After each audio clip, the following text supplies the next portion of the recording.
दोस्तों, बिहार की राजनीति में बवाल मचा है। एनडीए में सीट शेयरिंग की बातें तो चल ही रही थी, लेकिन अब जनता दल यूनाइटेड ने एक नया पत्ता फेंक दिया है। दरअसल जेडीयू के सांसद रामप्रीत मंडल ने साफ साफ कह दिया है कि नीतीश कुमार को एनडीए का संयोजक बनाया जाए। तो क्या ये मांग यूं ही रखी गई है या इसके पीछे कोई बड़ी रणनीति छुपी है? चलिए आज इस पूरी कहानी की तह तक चलते हैं। देखिए, अभी बिहार में एनडीए में कुल 5 पार्टियां शामिल हैं। बीजेपी, जेडीयू, चिराग पासवान के एलजेपी रामविलास, जीतनराम मांझी की हिंदुस्तानी अवाम मोर्चा और उपेंद्र कुशवाहा की रालोसपा। लेकिन अब जब 2025 के बिहार विधानसभा चुनाव नजदीक है, तो सीट शेयरिंग सबसे बड़ा मुद्दा बन गया है। हर पार्टी अपने अपने हित साधने में लगी है।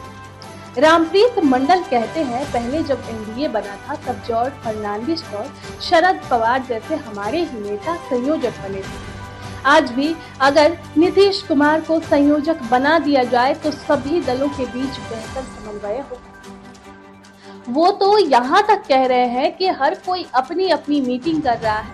मांझी दिल्ली जा रहे हैं, चिराग नड्डा से मिल रहे हैं, इससे गड़बड़ी हो रही है। अगर एक संयोजक होगा तो बातचीत एक जगह होगी।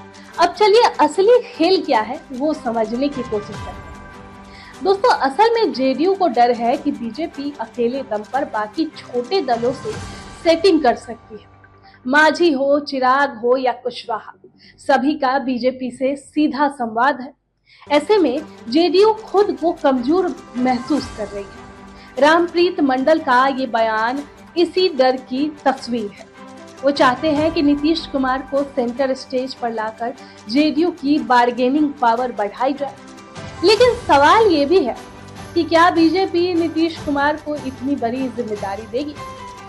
देखिए, नीतीश अभी अभी महागठबंधन छोड़कर लौटे हैं। उनके ऊपर अब भी शक की निगाह से देखा जा रहा है। बीजेपी का एक धड़ा तो उन्हें पूरी तरह किनारे करने के मूड में है। ऐसे में बीजेपी के लिए नीतीश को एनडीए संयोजक बनाना आसान फैसला नहीं होगा। और बात करें इधर जीतनराम मांझी और चिराग पासवान की भी, तो वो भी अपनी चालें चल रहे हैं। मांझी ने दिल्ली में अमित शाह से मुलाकात की और बड़ा बयान दे दिया। जून के आखिर या जुलाई की शुरुआत में सीट शेयरिंग पर बातचीत होगी। वहीं चिराग भी दिल्ली में एक्टिव है, यानी हर कोई अपनी गोटी फिट करने में लगा हुआ है और जेडीयू इसी बात से परेशान चल रहा है। तो कुल मिलाकर बिहार में एनडीए में जबरदस्त घमासान चल रहा है। जेडीयू अपनी पकड़ मजबूत करने के लिए नीतीश को संयोजक बनाना चाहती है। बीजेपी अपने पत्ते छुपाए बैठी है।